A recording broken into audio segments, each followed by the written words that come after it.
Hello class, my name is Deepti Singh. आज हम लोग पढ़ने वाले हैं अनसीन पैसेज। ठीक है, अनसीन पैसेज आपके 10 मार्क्स के लिए आते हैं, 5 के 2 आते हैं। ठीक है, read the passage carefully and answer the question given below it. 5 marks के लिए आता है, ये 2022 में आया हुआ क्वेश्चन है। पढ़ लेते हैं। क्वेश्चन क्या है? Read the passage carefully and answer the question given below it. Passage को केयरफुली पढ़िए और आंसर दीजिए क्वेश्चंस के गिवन बिलो इट, इस के नीचे जो दिए हुए क्वेश्चन हैं। डिसिप्लिन, आपको पता है कि डिसिप्लिन क्या होता है ना। Discipline must be enforced early in life, मतलब लाइफ में, जिंदगी में जल्द स्टार्टिंग से ही हम लोग को एनफोर्स कर देना चाहिए। किसका? अवश्य ही करना चाहिए। किस चीज़ को? डिसिप्लिन को लागू कर देना चाहिए। Discipline at home makes for the future greatness of a boy. जो डिसिप्लिन होता है अगर घर से ही स्टार्ट कर देते हैं तो ये बना देता है, क्या बना देता है? Future greatness of a boy. Boy means कोई भी इंसान अगर है, बच्चा है, उसका फ्यूचर बहुत अच्छा बना देता है। क्या? Discipline. It forms his character, ये क्या? चरित्र को बना देता है, उसके चरित्र को। हिज मतलब कोई भी जो बच्चे की बात हो रही है उसका चरित्र निर्माण करता है। And makes him a fit citizen, और बनाता है एक अच्छा सिटीजन, मतलब एक अच्छा नागरिक, fit citizen. The child who is allowed to have his own way becomes wayward. एक कोई चाइल्ड है जिसको अलाउ कर दिया जाता है, जिससे वो अपनी मर्जी से रहता है, तो मनमौजी हो जाता है। वेवर्ड मतलब मनमौजी, कि कोई बच्चा अगर अपने मन से उठ रहा है, अपने उसका मूड किया तो खेलने लगा, कोई भी काम करने लगा, मतलब उसका कोई डिसिप्लिन मोड में उसके काम नहीं होते हैं अगर, तो वो बच्चा वेवर्ड हो जाता है, यानी कि मनमौजी हो जाता है। वेवर्ड मीन्स मनमौजी। The child who is allowed all sort of excess like running about in the sun, exposing himself to cold. अगर कोई बच्चा है, उसे अलाउ कर दिए हर तरह के कोई भी काम जो चाहता है, तो जैसे समझ में आ रहा है, एग्जाम्पल क्या दे रहे हैं? Like running about in the sun, कि भाई तेज गर्मी है, उसको क्या बोल रहे हैं कि चलो दौड़ लो, तो दौड़ने पे क्या होगा? एक्सपोजिंग हिमसेल्फ टू कोल्ड, उसे कोल्ड हो जाएगा। ईटिंग होलसम थिंग्स, कोई भी चीज़ जो खाना चाह रहा है तो वो होलसम थिंग्स मतलब कोई भी चीज़ खा रहा है, और अगर कोई भी चीज़ खाते हैं तो क्या होगा? As a result will fall ill frequently, वो बार बार क्या होगा? बीमार हो जाएगा, इल हो जाएगा। A child whose habits have been disciplined, कोई बच्चा है जिसकी आदतें कैसी हैं? डिसिप्लिन मोड में हैं, बिल्कुल डिसिप्लिन है। And who has been taught to rise early, और उसे सिखाया जाता है राइज अर्ली, जल्दी उठने के लिए। राइज मतलब उठना, अर्ली मतलब जल्दी। Attend to his lessons properly, attend करता है अपने लेसन्स को properly, regularly. Take physical exercise at a proper time, और फिजिकल एक्सरसाइज भी करता है कब? प्रॉपर टाइम पर भी। एंड अवॉइड थिंग्स, और अवॉइड करता है, अवॉइड मीन्स किसी चीज़ को अनदेखा करना, अवॉइड करता है।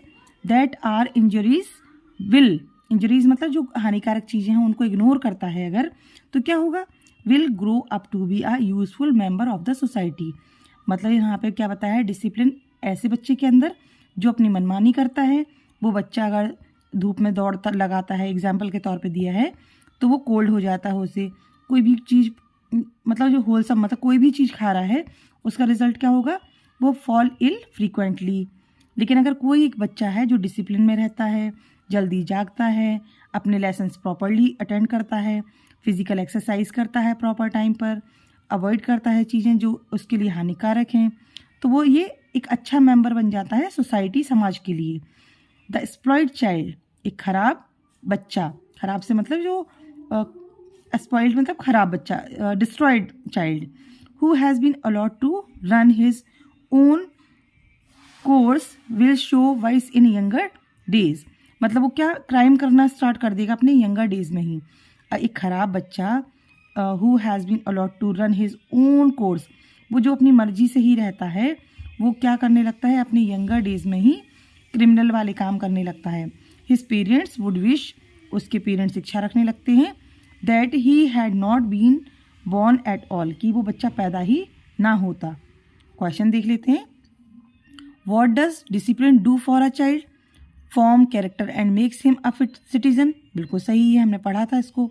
मेक चाइल्ड डल, नहीं, अगर डिसिप्लिन है तो वो डल तो बनाएगा ही नहीं। मेक्स हिम स्ट्रॉन्ग, स्ट्रॉन्ग भी बनाता है बट बिल्कुल ऐसा वाला स्ट्रॉन्ग नहीं कि एक्सरसाइज वाला। डिसिप्लिन जरूरी नहीं है कि स्ट्रॉन्ग बनाए। मेक्स हिम वेवर्ड, तो भाई वेवर्ड तो क्या मनमौजी टाइप के लोग होते हैं उनके लिए कहा जाता है। तो डिसिप्लिन कभी मनमौजी नहीं, वो तो एक रूटीन वर्क करते हैं, अपने हिसाब से काम अच्छा करते हैं डिसिप्लिन मोड में रहकर। Whatever does a child pick up when he is allowed to do what he likes, अगर कोई बच्चा है वो क्या कर रहा है, जो वो चाहता है तो क्या हो जाएगा, तो हमने पढ़ा था कि उसे कोल्ड भी हो जाएगा और इल हो जाएगा, बीमार हो जाएगा। What are good habits, avoid things that are injuries, उन चीज़ों को अवॉइड करना जो कि हानिकारक हैं, तो ये अच्छी आदत है। गिव अ सुटेबल टाइटल, तो आपको डिसिप्लिन समझ में आया, तो importance of discipline. What does spoiled mean, spoiled का मतलब क्या हो गया, डिस्ट्रॉयड, क्या हो गया, डिस्ट्रॉयड, है ना। ये आंसर भी दिए हुए देखिए, इसको आप चाहें तो इसको लिख भी लें तो ज़्यादा अच्छा रहेगा, है ना। चलिए एक बार और रीड कर लेते हैं। Discipline must be enforced early in life, discipline at home makes for the future greatness of a boy. It forms his character and makes him a fit citizen. The child who is allowed to have his own way become wayward. The child who is allowed all sort of excess like running about in the sun, exposing himself to cold, eating wholesome things, as a result will fall ill frequently. A child whose habits have been disciplined and who has been taught to rise early, attend to his lessons properly, take physical exercise at the proper time, and avoid things that are injuries will grow up to be a useful member of the society. The spoiled child who has been allowed to run his own course will show vice in younger days. His parents would wish that he had not been born at all. समझ में आ गया होगा। Thank you.